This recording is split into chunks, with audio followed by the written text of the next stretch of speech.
라이런죽은 뉴저지 온도교회 오신 모든 분들을 주님의 이름으로 환영합니다. 오늘 혹시 처음 오신 분이 계시다면, 또 온라인으로 처음 하시는 분들이 계시다면, 오늘 이 말씀을 통해 주님을 만나고 또 도전받을 수 있는 귀한 시간 되시기를 기도드립니다. 저희 온도교회는 올해 1월 1일부터 전체 성경을 같이 다 보고 있습니다. 그래서 한 주에 하나씩 성경을, 아니면 어쩔 땐 두 성경을 통해서 말씀을 전하는 더 다바르 시리즈를 하고 있고요. 구약이 끝났고 이제 신약으로 왔습니다. 그래서 신약 4복음서를 보고 있는데요. 마태복음, 그리고 지난주에 마가복음, 이제 오늘은 누가복음을 우리 같이 볼 차례입니다. 누가복음을 통해서 예수 그리스도가 누구신지를 조금 더 깊이 알아갈 수 있는 여러분 되셨으면 좋겠습니다. 그리고 이 신약을 들어오면서부터 우리가 주제곡도 생겼고요.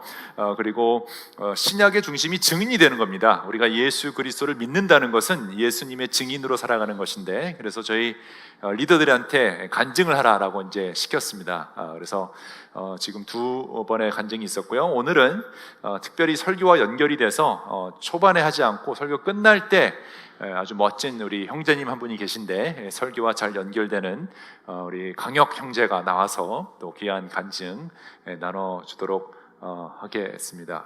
혁이 왔죠? 네. 순간 안 온 것 같아서 1부 때 했습니다. 1부 때 했기 때문에 안심입니다. 자, 누가복음으로 들어가겠습니다. 여러분 혹시 살면서 중요한 것을 잃어버린 경험이 있으십니까? 물론 있겠죠. 살다 보면 자꾸 잃어버리는 경험을 하게 됩니다. 지갑도 잊어버리고 또 뭐 키도 잃어버리고 뭐 그런 경험이 있을 거예요. 저는 사실은 되게 철저한 사람이라 잘 안 잃어버리는데, 나이가 들면 들수록 자꾸 잃어버리는 그런 일들이 일어납니다. 근데 황당한 일들도 일어나는데요. 어느 날 갑자기 전화기가 안 보이는 거예요. 그래서 전화기를 한참 찾고 있는데 제 와이프랑 통화를 하면서 전화기를 찾았습니다. 전화기 어디 있는지 모르냐? 내가 못 찾겠다. 네가 내 거 치웠지? 이러면서 제가 아내한테 통화를 하면서 전화기가 어디 있는지 한참을 찾았던 그런 진짜 말도 안 되는 상황이 벌어졌죠. 나중에 보니까 제 손에 있었어요. 어쩔 때는 왼손에 차키를 두고 내 차키를 어디다 뒀지? 오른손으로 계속 찾았던 그런 일들도 있습니다. 아마 여러분들도 물건을 잃어버리고 또 그 물건을 찾기 위해 열심히 찾아본 경험이 있을 겁니다. 근데 재미난 것은 내가 잃어버린 물건이 얼마나 중요한가에 따라서 내가 또 열심히 찾느냐 안 찾느냐가 일어나죠. 별거 아닌 거 잃어버렸을 때는 우리가 열심히 안 찾습니다. 뭐 양말 한 짝 잃어버렸는데 하루 종일 찾지는 않죠. 그런데 결국 내가 얼마나 열심히 찾느냐는 나에게 얼마나 소중한가에 달려 있겠죠. 아주 비싼 뭐 반지나 시계를 잃어버렸다면 당연히 하루 종일 찾을 겁니다. 우리 사랑하는 아내를, 사랑하는 남편을 잃어버렸다면 또 계속 뭐 그건 또 다른 이야기일 수는 있겠지만 자녀를 잃어버렸다라고 하면 굉장히 또 다른 문제겠죠. 뭐 조금 찾다가 그냥 포기하지 않을 겁니다. 아마 계속해서 잃어버린 자녀를 찾아 헤매일 겁니다. 그러다가 찾으면 안도하고 기쁨이 넘치죠. 사실 누가복음의 이야기가 계속해서 잃어버린 사람을 찾는 하나님의 이야기입니다. 그뿐 아니라 그 사람을 찾아오신 예수 그리스도의 이야기가 바로 누가복음의 이야기입니다. 그래서 그런지 누가복음의 출발은요 굉장히 좀 특이합니다. 마태복음, 마가복음, 요한복음 다 예수님 이야기가 바로 나오죠. 마태복음은 예수님 족보가 나오고 바로 예수 그리스도다라고 딱 나오죠. 마가복음도 아예 크리스마스 이야기가 없고요, 세례 요한 얘기 나오면서 예수님 바로 이야기가 나옵니다. 요한복음은 처음부터 태초에 말씀이 계시니 그 말씀이 예수님이다라는 것을 바로 시작합니다. 근데 누가복음은 예수님이 등장하기 전에 여러 인물들이 등장을 하는 것을 우리가 알 수 있습니다. 맨 처음 사가랴와 엘리사밧이라는 두 예언자가 등장하고요, 그 다음에 마리아가 나오죠. 그리고 목자들이 또 등장을 하고, 또 시므온과 안나라는 예언자, 그 다음에 세례 요한도 나옵니다. 많은 등장인물들이 예수님 전에 나오는데 이들이 가지고 있는 공통점이 무엇인가 하면 누군가를 기다리고 있었다라는 것이죠. 누구를 기다리고 있었을까요? 바로 구약에서 예언하신 그 메시아 예수 그리스도를 기다리고 있었습니다. 하나님께서 이스라엘을 구원하실 그날, 약속이 이루어지는 그날을 가져다 주실 메시아를 기다리고 있었어요. 그래서 천사가 나타나서 아기 예수의 탄생을 선포할 때 이렇게 이야기합니다. 오늘 다윗 동네에서 너희에게 구주가 나셨으니 그는 곧 그리스도 메시아 주님이시다. 오랫동안 기다렸던 하나님께서 드디어 찾아오신 거죠. 그러니까 누가복음 학자들이 강조한 중요점이 여기 또 있는데요. 누가복음은 단순히 예수님의 어떤 전기를 그린 것이 아니라 오랫동안 구약에서 예언했던 그 메시아의 출현, 그게 성취되는 이야기이고, 그게 또 언제 성취되었는가가 중요한데, 예수님이 오시는 그 순간 성취되었다. 그러니까 오늘 성취된 것이 굉장히 중요합니다. 그래서 누가복음을 보면 이 오늘이란 말이 굉장히 많이 반복이 되는 걸 알 수 있습니다. 4장 21절을 보면 예수께서 그들에게 말씀하셨다. 이 성경 말씀이 너희가 듣는 가운데 오늘 이루어졌다. 이렇게 선포하고요. 또 삭개오에게 말씀하시면서 이렇게 말씀하시죠. 오늘 구원이 이 집에 이르렀다. 마지막 십자가상에서도 이 강도, 왼쪽에 달린 강도에게 예수님이 이렇게 말씀하시죠. 너는 오늘 나와 함께 낙원에 있을 것이다. 그러니까 이 오늘이라는 urgency가 굉장히 중요합니다. 예수님의 구원은 먼 미래의 이야기가 아니라 예수님을 만나는 그 순간, 오늘 그 구원이 시작된다라는 거죠. 구약 내내 기다렸던 메시아의 예수가 오셨고, 그 예수 그리스도를 만나는 오늘이 여러분에게도 가장 중요한 날이 되는 것입니다. 그런데 예수님은 과연 누구를 찾아 오늘 오신 걸까요? 누가복음 4장을 보면 예수님께서 사역을 시작하시면서 나사렛 고향에서 회당에서 이 말씀을 읽는 장면이 나오는데, 이사야서 61장을 선포하십니다. 유명한 말씀이죠. 주의 성령이 내게 임하였으니 이는 가난한 자에게 복음을 전하게 하시려고 내게 기름을 부으시고 나를 보내사, 이렇게 얘기하면서 예수님이 하신 일을 쭉 설명을 하게 됩니다. 이 말씀은 누가복음 전체의 예수님의 사역을 출발하는 선언문 같은 건데요, 하나님이 하시려는 일이 무엇이고 또 예수님이 왜 오셨는지, 누구를 위해 오셨는지를 보여주고 있습니다. 특히 예수님이 이 땅에 누구를 위해 오셨는가 하면 가난한 자에게 복음을 전하기 위해 오셨다라고 했고요, 또 포로된 자에게 자유를 선포하고 눈먼 자에게 다시 보게 함을, 눌린 자를 자유롭게 하기 위해 오셨다라고 이야기합니다. 그러니까 누가라는 이 사람이 이야기하는 가난한 자, 포로된 자, 눈먼 자, 눌린 자들의 공통점은 뭐냐면 이 당시 자기 힘으로 생계를 유지하기 힘들었던 사람들이라는 겁니다. 또 단순히 경제적 능력뿐만이 아니라 어떤 가문이나 교육이나 성별이나 종교적 정결이나 사회적 명예와 지위로 차별받았던 사람들, 그러니까 그 사회에 marginalized 됐던 사람들, 구석으로 밀린 사람들, 보이스가 없었던 사람들을 이야기하고 있습니다. 예수님께서 이들에게 복음이 되신 이유는 이들은 세상이 그들을 ignore하고 구석으로 몰아붙였지만, 예수님은 그분들에게 하나님께서 너를 보셨고 너를 잊지 않고 하나님 나라에 너의 자리가 있다는 것을 알려주셨기 때문에 복음이 되는 거예요. 특히 자유롭게 한다라는 표현이 2번 반복이 되죠. 억눌린 자를 자유롭게 한다, 포로된 자를 자유롭게 한다. 이것은 다른 영어 표현으로는 release라고 할 수 있는데, 릴리즈는 이 포로된 자, 감옥 갇힌 사람들이 풀려날 때 릴리즈 됐다, 이런 표현을 쓰죠. 그러니까 단순히 죄에서의 자유뿐만이 아니라 모든 사회적 억압, 육체적 억압 속에서의 해방을 설명하고 있습니다. 사회에 억눌림 받고 있었던 사람들을 죄로부터 릴리즈하는 것뿐만이 아니라 억압과 수치와 배제와 모든 프레셔, 파이낸셜 프레셔든 뭐 피지컬 프레셔든 여러 가지 가지고 있는 프레셔로부터의 릴리즈, 해방을 선언해 주신 것이죠. 이 포인트가 중요한 이유는 이 해방이요, 결국 구약의 주빌리, 그 희년의 모습을 담고 있기 때문입니다. 구약에서 하나님이 정해놓으신 희년은 그동안 지은 빚과 속박에서 풀려나고 잃어버렸던 그 땅이 회복되고 가난 때문에 종이 되는 사람이 자유를 얻는, 즉 가난 때문에 인생이 무너진 사람들에게 새로운 시작을 주는 은혜의 해였어요. 매년 7년이 안식년이었는데 7년을 7번, 7, 7이 49 해서 50년째가 희년인 거예요. 그러니까 여러분 생각해 보세요. 만약 오늘날 이 희년 제도가 이 미국 땅에 정착돼 있다라고 한다면 50년이 되는 해는 여러분 모든 빚이 다 탕감되는, 생각만 해도 제가 내년에 50대는데 그럼 여태까지 갖고 있는 모든 크레딧 카드 빚과 모든 모게지 모든 게 다 탕감된다라고 생각하면 여러분 얼마나 많은 사람들이 다 크리스찬이 되려고 노력할까요? 굉장할 것 같아요. 이 희년이 그런 날이라는 거예요. 하나님이 사실 구약시대 사람들에게 그 제도를 넣어주셨는데 희한하게 그렇게 율법을 지키려는 사람들이 그거는 또 지키지 않았어요.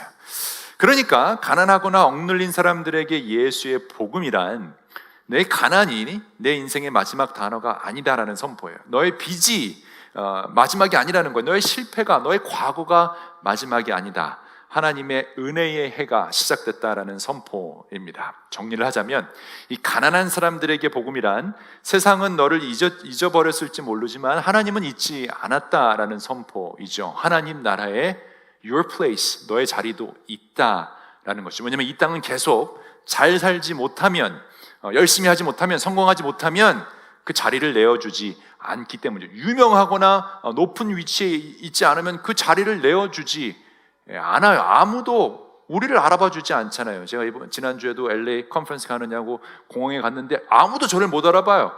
비행기 타는데도 아무도 퍼스트 클래스 타라고 얘기를 안 해줘요. 못 알아봐요.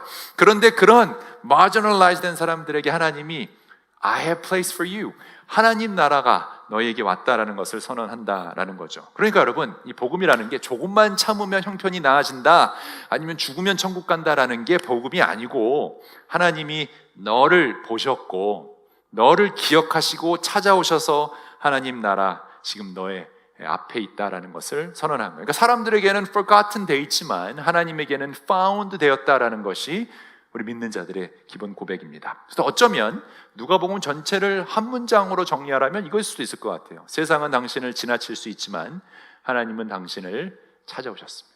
여러분 믿으십니까? 하나님은 여러분을 찾아오셨다라는 게 메리 크리스마스의 메시지라는 것이죠.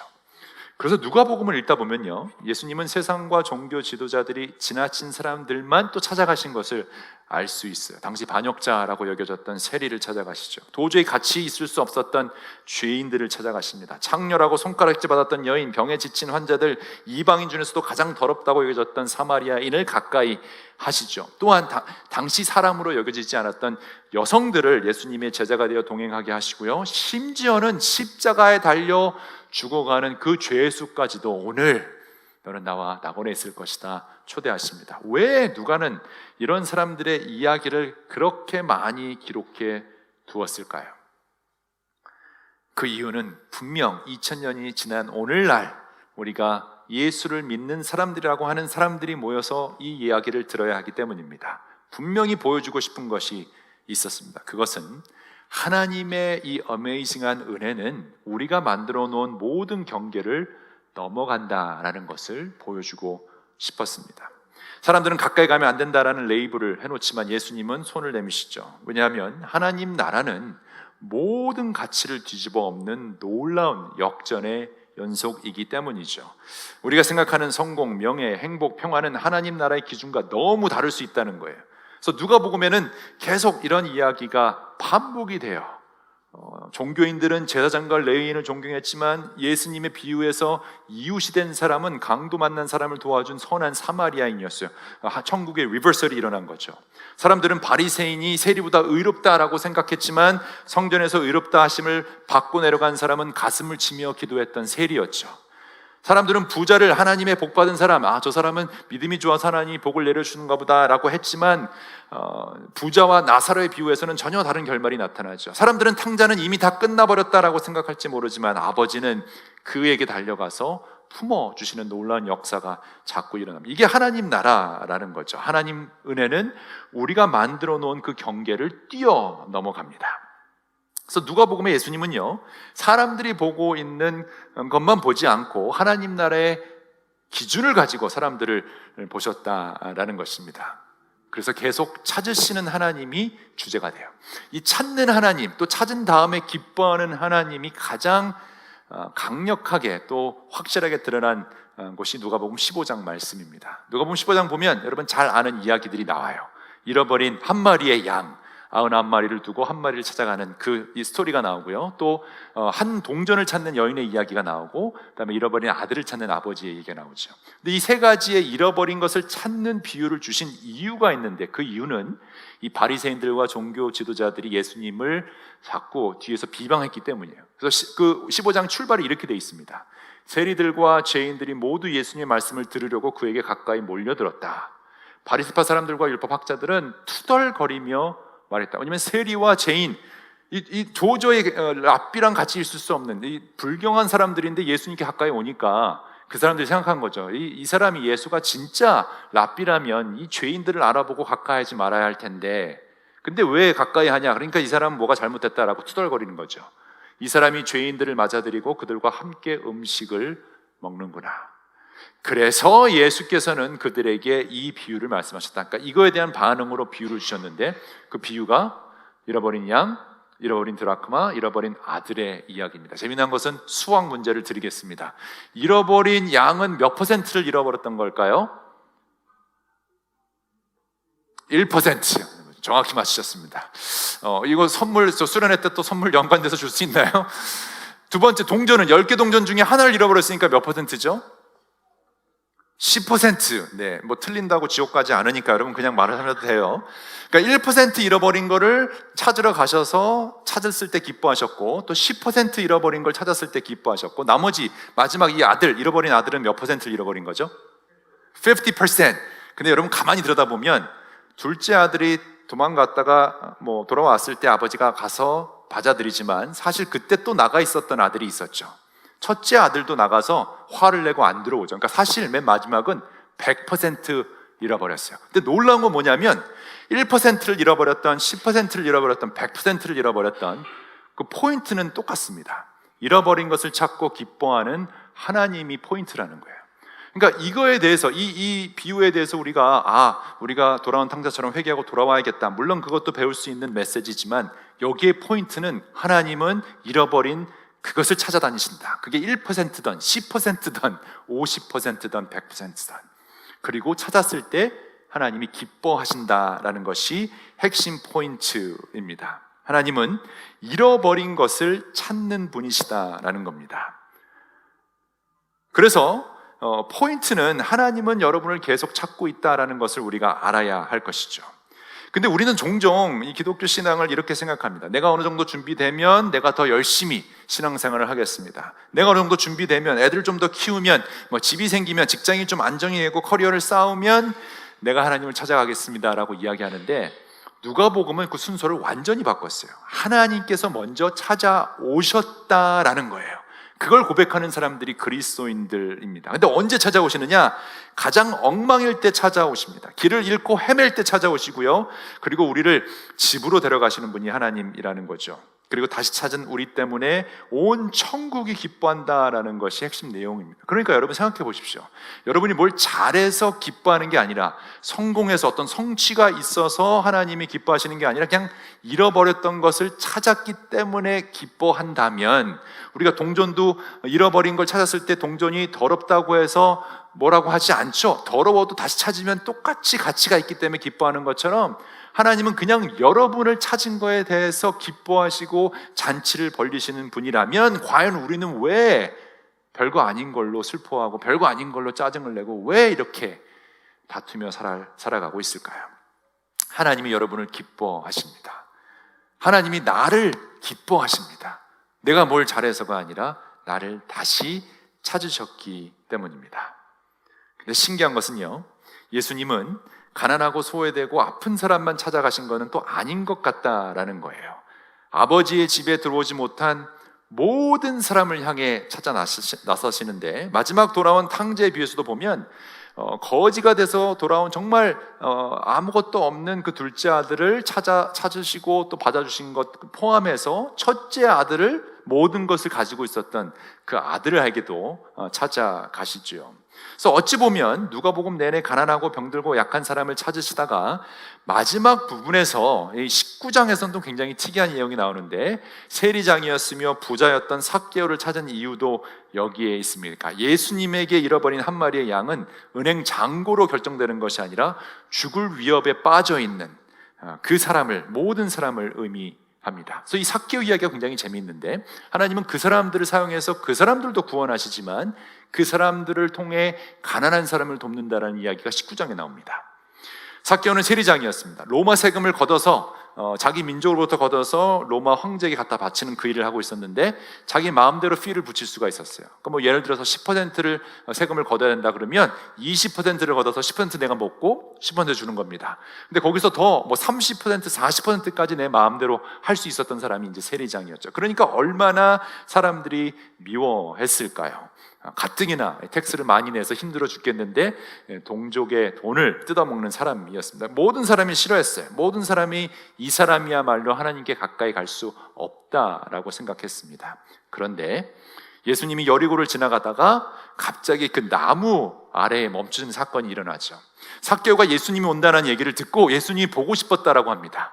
그런데 사람들 틈에 들어가면 키도 작아서 잘 안 보였을 뿐만 아니라 사람들이 삭개오에 가까이 가는 걸 싫어했어요. 손가락질했어요. 그래서 나무 위에 올라가서 예수님 얼굴을 보려고 했는데 예수님이 삭개오를 찾아오십니다. 그리고 이렇게 얘기하시죠. 삭개오야, 속히 내려오라. 내가 오늘 너의 집에 에어비앤비를 하겠다, 이렇게 얘기합니다. 놀라운 사건이죠. 왜냐하면 삭개오가 주님 오십시오라고 하지 않았고요, 예수님이 내가 너희 집에 가겠다라고 이야기합니다. 그러자 또 사람들이 수군거려. 아까 15장에서도 예수님이 세 가지 비유를 주신 이유가 수군거렸죠. 죄인의 집에 간다, 이렇게 죄인과 함께 밥을 먹는다.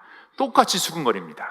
사람들이 이것을 보고 모두 수군거리며 말았다. 그가 죄인의 집에 묵으려고 들어갔다. 이 정도면 좀 알아야 되잖아요. 예수님이 죄인들을 위해서 오신 거고 의인은 없나니 하나도 없고 우리 모두가 죄인인 것을 깨달았다면 고마워하고 감사할 일인데 이 사람들은 수군거리기 시작합니다. 그런데 사람들이 이렇게 얘기를 하자 삭개오의 반응이 되게 놀랍습니다. 예수님을 만난 그 삭개오의 반응이요, 이렇게 얘기합니다. 삭개오가 일어서서 주님께 말합니다. 주님 보십시오. 내 소유의 절반을 가난한 사람들에게 주겠습니다. 또 내가 누구에게서 강제로 빼앗은 것이 있다면 4배로 갚아 주겠습니다. 바로 이러자 예수님께서 오늘 구원이 이 집에 이르렀다. 이 사람도 아브라함의 자손이자. 그러면서 결론적으로 인자는 잃은 것을 찾아 구원하러 왔다라고 선포합니다. 방향성을 잃어버린 삭개오가 예수님을 만나자 그의 삶이 변하죠. 완전히 방향성을 틀어버립니다. 전에는 사람들이 다 뭘로 보였을까요? 내 앞을 지나가는 사람들이 다 돈으로 보입니다. 어떻게든지 세금을 뜯어낼 수 있기 때문이죠. 그리고 나는 로마 군대, 로마 황제의 힘을 얻고 있었기 때문에 뭐 다 뜯어낼 수 있었어요. 근데 지금은 그 사람들을 돈으로 보이는 것이 아니라 내가 가진 그 돈을 통해서 가난한 사람을 돕겠다라고 이야기합니다. 구원이 그러면 어디까지 들어갔습니까? 삭개오의 마음에까지 들어갔고요, 집에 들어갔고요, 인간 관계가 변하기 시작했고요, 심지어는 삭개오의 지갑까지 들어간 것을 우리가 알 수 있습니다. 이것도 누가복음에서 굉장히 재밌는 부분인데요. 왜냐하면 누가는 돈 이야기를 굉장히 많이 합니다. 예수님은 누가복음에서 재물에 대해 놀랄 만큼 많이 말씀하셨는데 어리석은 부자의 비유가 나오는 것도 그렇고요, 또 부자와 나사로의 이야기에서도 그렇고, 또 부자 관리가 나오는 그 이야기에서도 그렇고요, 불의한 청지기도 돈을 어떻게 쓰느냐에 대한 내용이 나오고, 또 마지막으로 삭개오의 이야기가 등장합니다. 근데 왜 이렇게 돈 이야기를 많이 하셨을까? 돈 자체만을 가지고 이야기하는 것이 아니고요, 결국은 내가 가진 것을 어떻게 사용하는가가 내가 누구를 사랑하고 무엇을 믿는지를 보여주기 때문입니다. 다시 한번 소화해 보겠습니다. 내가 가진 것을 어떻게 사용하는가가 내가 지금 누구를 사랑하고 무엇을 믿는지를 보여주는 가장 확실한 기준이 되기 때문이에요. 삭개오에게 구원이 임하자 삭개오는 사람을 바라보는 방식이 달라졌어요. 전에는 사람을 이용해서 돈을 벌었다면 이제는 돈을 사용해서 사람과의 관계를 회복합니다. 돈의 방향성이 바뀐 것입니다. 이것이 초반부의 설교에서 설명했던 그 release, 자유롭게 한다라는 의미입니다. 죄로부터의 자유, 억압으로부터의 자유, 수치와 배제로부터 내가 가지고 있었던 그 인생관, 또 내가 가지고 있었던 재정관에서부터의 release, 회복을 말하는 건데, 그래서 회복은 단순히 하나님 내가 죄를 지었으면 나를 용서해 주세요, 엉엉 울고 그냥 느낌 좋게 용서받은 느낌으로 집에 가는 것이 아니라 삶의 실제 방향을 바꾸는 거예요. 내 디렉션을 완전히 바꾸는 거예요. 하나님의 관점으로 바꾸는 것이 회개입니다. 그래서 누가복음은요, 이 구원이 어떤 영원히 천국에 가는 이야기를 하는 것이 아니라 내 시간 씀씀이의 방향이 바뀌고, 그중에는 나를 위해서 이만큼 쓰고 내 가족을 위해서만 썼다면 다른 사람들을 위해 헌신하는 것, 또 돈의 방향성도 바뀌는 거고요, 인간 관계도 바뀌고 약한 사람을 바라보는 방식도 바뀌는 것입니다. 제가 야나 민수를 통해서 고아 사역을 하는 이유도 바로 이 삶의 방향을 바꾸기 위함입니다. 단순히 고아와 과부를 돌봐줌으로 그들의 삶이 바뀌는 것도 중요하지만 이거를 하는 우리가, 그러니까 도움을 주는 우리가 사실은 우리의 삶이 바뀌는 놀라운 기쁨을 경험하기 때문에 저는 이 사역을 시작했습니다. 인간 관계가 바뀌고요, 인생을 바라보는 관점이 바뀌고 돈의 흐름도 바뀌게 됩니다. 나를 향해 있던 모든 관점이 다른 사람들을 향할 때 우리는 하나님의 마음을 경험할 수 있기 때문에, 이것만큼 하나님 마음을 가장 기쁘게 경험할 수 있는 것은 없기 때문이에요. 그러니까 여러분, 우리가 하는 일 중에 이 세상에서 살아가면서 마지막까지 가장 의미 있게 남아있는 것은 과연 무엇일까 생각해 보아야 합니다. 하나님을 무슨 일로 우리가 감동시킬 수 있을까? 온 우주를 만드신 분 앞에서 우리가 어떤 컴퍼니를 만들어야 하나님이 감동하시고, 얼만큼 돈을 벌어야 하나님이 잘했다 그러고, 도대체 내가 얼마나 훌륭한 업적이 있어야 하나님이 좋아하실까? 하나님 그런 거 갖고 좋아하시지 않을 것 같아요. 하나님은요, 하나님의 마음을 품고 하나님과 동행하는 그 여정이 좋으신 거지 어떤 결과물이 아니다라는 거예요. 그리고 또한 그 여정 가운데 같이 동참하는 사람들이 서로 손을 잡고 하나님 나라를 위해 헌신하는 그 모습에서 하나님 나라의 온기를 서로 주고받을 수 있는 그런 놀라운 일이 일어난 것입니다. 가장 중요한 것은 인생에서 누구와 함께 하나님의 나라를 위해 걸어가고 있는가, 이 동역자들이 너무 중요한 것 같아요. 전 그런 면에서 이미 성공한 사람이라고 저는 믿습니다. 안 믿겨줘도 할 수 없어. 내가 그렇게 믿는다는데 어떡하겠어요. 저는 제 주위에 너무나 많은 분들이 같이 동역자로 있는 게 너무 감사해요. 우리 온덕교회 교인분들도 마찬가지죠. 뭐 믿을 게 있다고 제가 무슨 돈이 있기를 해요, 사업체가 있기를 해요, 한국의 어떤 유명한 목사님처럼 책을 많이 써서, 아니면 뭐가 있어서 같이 신앙생활을 하겠다고 이렇게 오신 분들을 보면 너무 마음이 울컥할 때가 있습니다. 온덕교회 여정도 그렇고 RCC 분들도 오늘 같이 이렇게 설교하는데 듣고 앉아서 고개 끄덕끄덕 거리시는 게 너무 또 감사하기도 하죠. 우리 야나 미니스트리를 시작했을 때도 마찬가지예요. 지난주에 제가 LA의 야나 컨퍼런스, Why Not 컨퍼런스라고 부르는데요, 거기를 갔다 온 이유도 거기에 있습니다.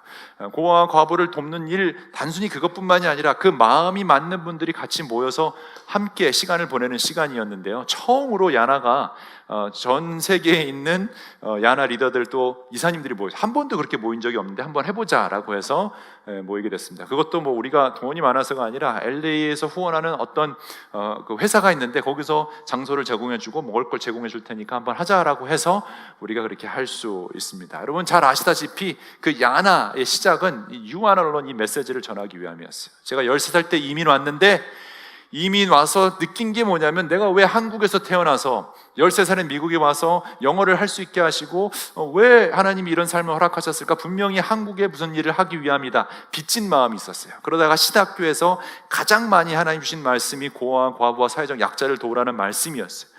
600군데 이상 군데에서 그런 말씀이 있어서 저는 이거는 당연히 그리스도인들이 해야 되는 것이다 라고 생각을 했고, 2008년에 처음 보육원을 가고 또 같이 그 당시 섬기고 있었던 교회 집사님들과 함께 야나 미니스트리를 시작하게 되었습니다. 그게 이제 2012년도에 처음 우리가 시작을 했고요. 그리고 정확히 5년 뒤에 이제 한국 고아 아이들을 섬기는 일을 했었는데, 한국에서 있었던 어떤 분들이 똑같이 이렇게 어떻게 보면 별로 이렇게 친분이 있었던 건 아니에요. 너무나 신기한 게, 이 야나 사역을 보면 많은 분들이 처음에 같이 신순규 우리 형제님이랑 저랑 너무 친해서 시작한 거로 생각하는데, 직접 물어보세요.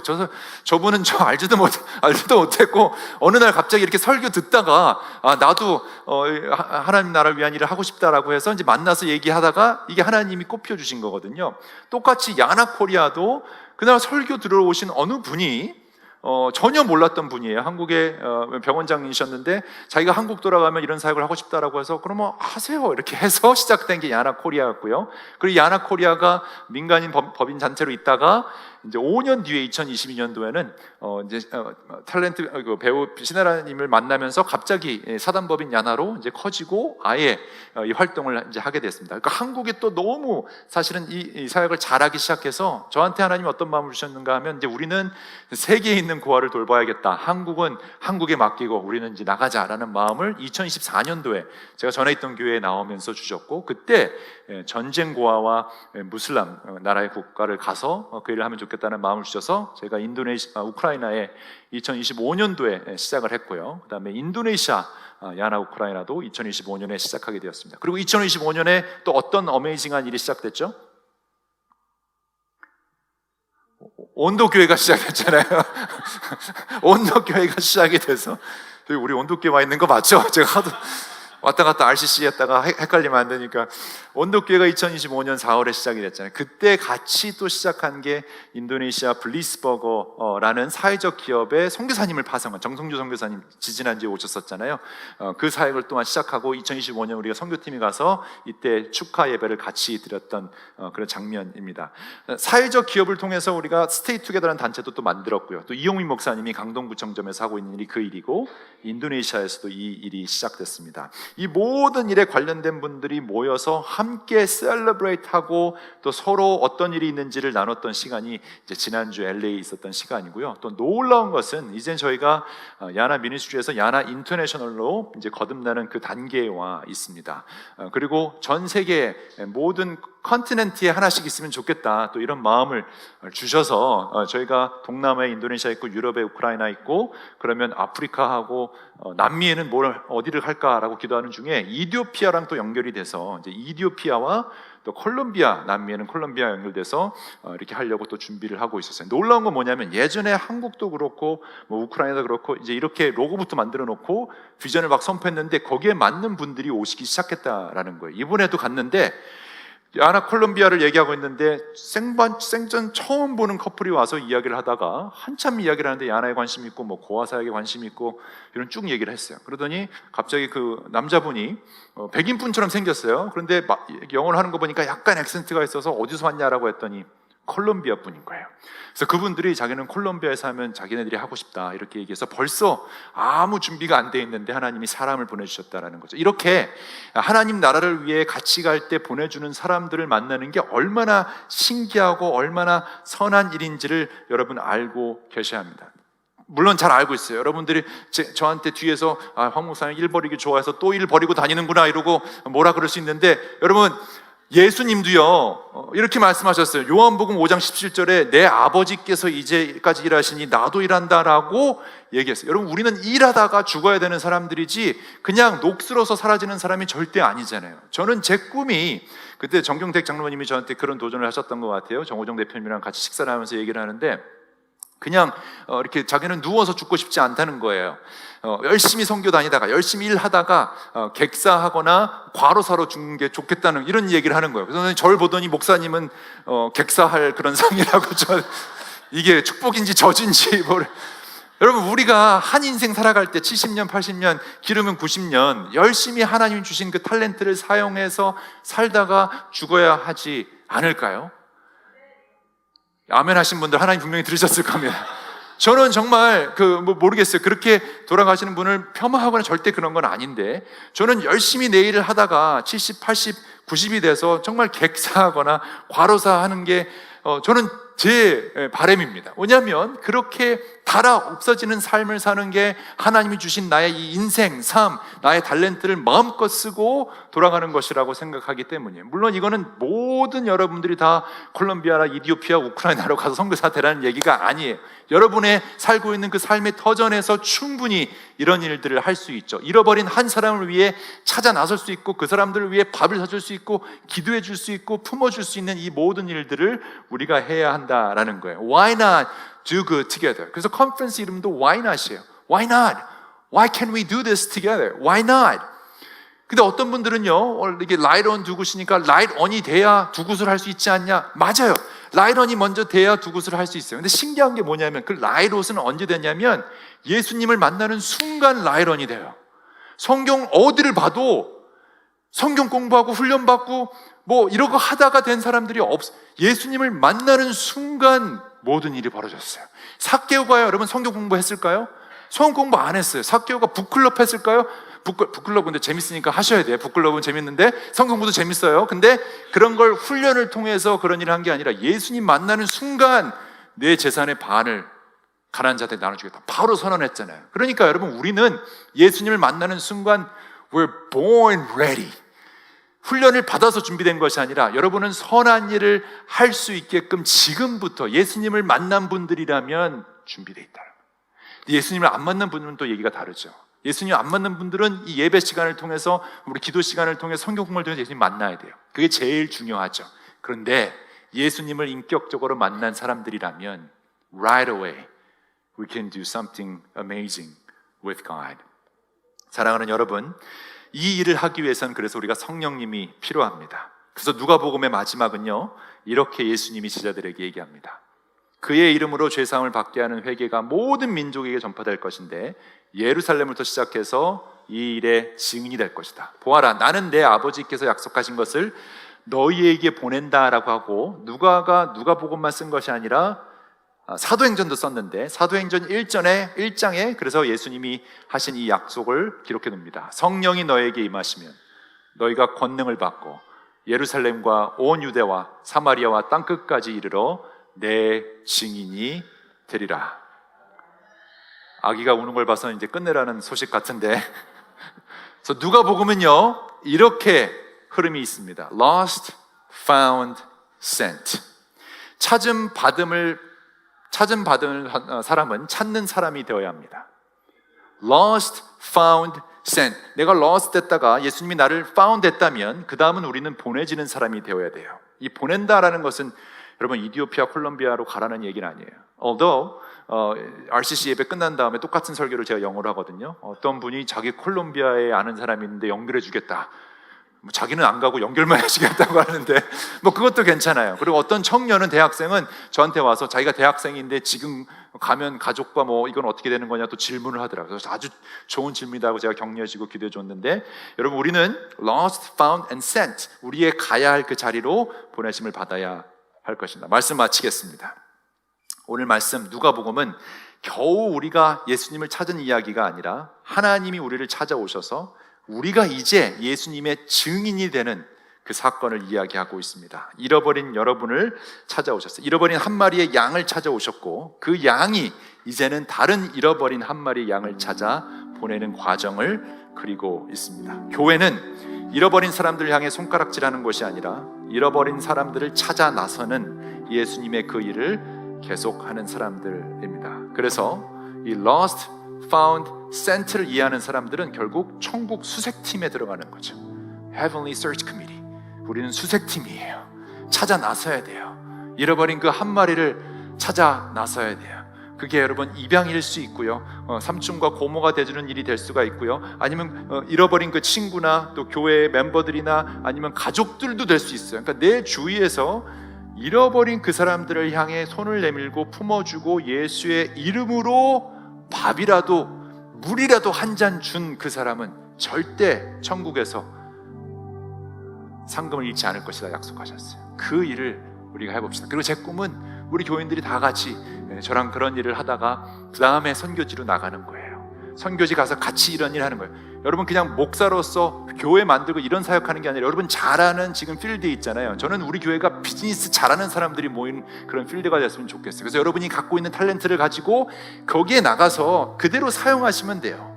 그래서 그걸 통해서 사람들에게 잡을 주고 먹을 것을 주고 자리를 주면, If you can tell them we have a place for you, 하나님이 그러신 것처럼 그 자리를 줄 수 있는 사람이 된다면 그거야말로 너무나 훌륭한 선교지가 되리라 저는 생각합니다. 그 자리를 주기 위해 우리도 2008년에 만난 한 형제를 이 자리에 모시도록 하겠습니다.